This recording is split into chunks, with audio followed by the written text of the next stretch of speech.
Let's talk about Protocol 1-12, Citizen Assist, Lift Assist, which will be implemented on September 1, 2022. This is coming out real soon. Bonnie, let's start with you. Why do we need this protocol?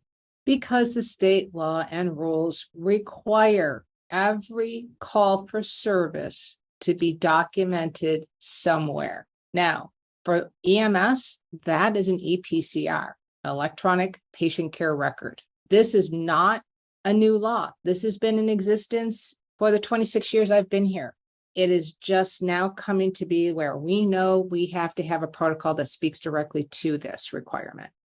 And I can tell you, as a former EMS coordinator, when I had inspections from the state, we were asked, please show me your Citizen Assist and show me a patient care record from your Citizen Assist.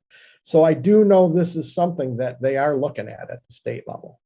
Okay, so is it safe to say that in an oversimplification that all medical calls for service require EMS to do two things? First, you got to really complete a patient assessment to determine if there's an illness or an injury, right? Is there a patient or no patient? Bottom line.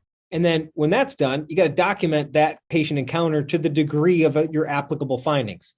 I show up and I have crushing chest pain with a STEMI. I treat, transport according to protocol. I show up and there's no complaint. Well, that's still an assessment. I've identified I have a patient. I identified they're not injured. And in this situation, they might just need help off the floor. It is still an assessment, but it's much more abbreviated without an emergency attached to it.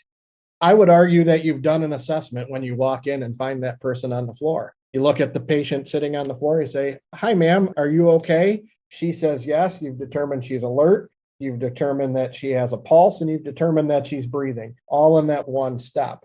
You didn't get a pulse. You didn't get everything else yet, but you've determined all of those things are there. If you walked in and found her laying on the floor and she did not answer your question, you have assessed her also, and you'd go in a different direction.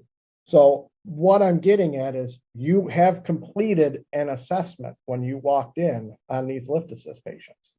So I guess a more articulate way to say it is like bottom line, a citizen assist or a lift assist is just one form of a medical call for service that ends with a refusal of care or transport. Yep. So that's bottom line what it is.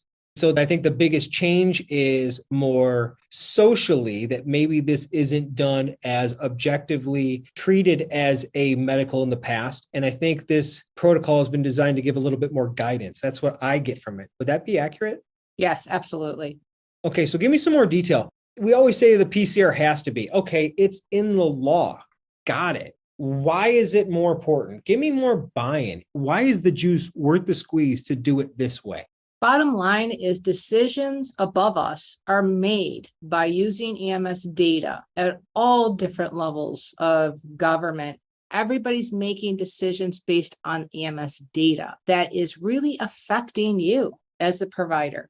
Let me hit you with just one example. So we had about 300 or so citizen assists a year when I was in my other life.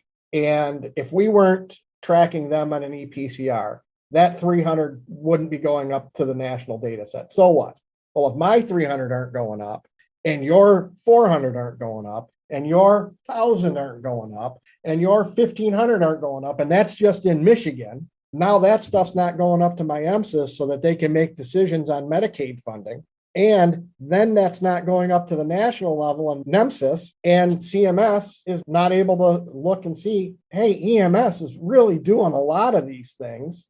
Maybe we should provide them with funding. Part of the reason why there isn't funding for it now is there isn't enough data that shows that this is what we're doing. We understand that this is a huge part of what your agencies are doing on a day-to-day basis. And it's a shame that data isn't being piped up to decision makers to help maybe fund it in the future. So it is an action of a labor group doing a thing. And if it's not documented appropriately, you're not able to show that your actions are providing a service in that community. There's so many different ways to look at this.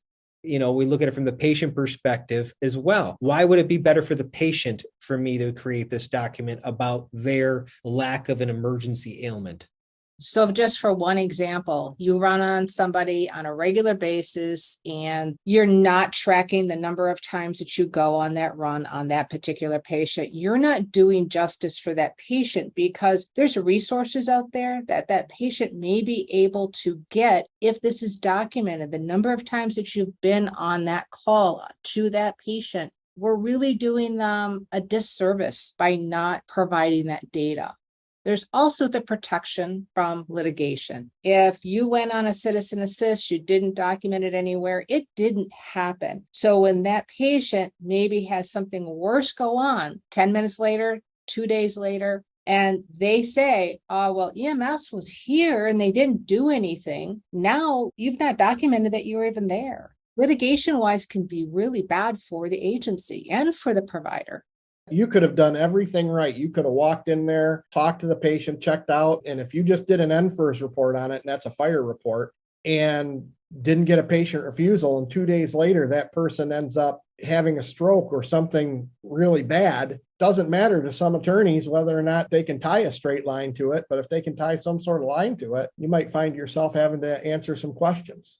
Okay, so this protocol has not been implemented yet, but it has been vetted through. It has gone through the process. Bonnie, when and how was this protocol developed and when will it be implemented? So we worked on it this year, basically, because we really wanted to make sure we were working out all the bugs or foreseeable issues with the protocol. So we took our time really developing the best protocol we thought we could, got it through our system, our protocol approval process up to the board of directors and then up to the state, and it's been approved. And we wanted to get some information out and some education out, which is why we're doing this today, one reason, and to let everybody know what's going on with this. And that will be implemented September 1st.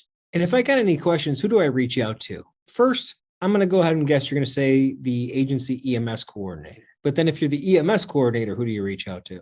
Could reach out to me or to John. We both were very integral in getting this protocol done and adopted. So if you have any questions, definitely reach out to your EMS coordinator. EMS coordinators, please reach out to one of us.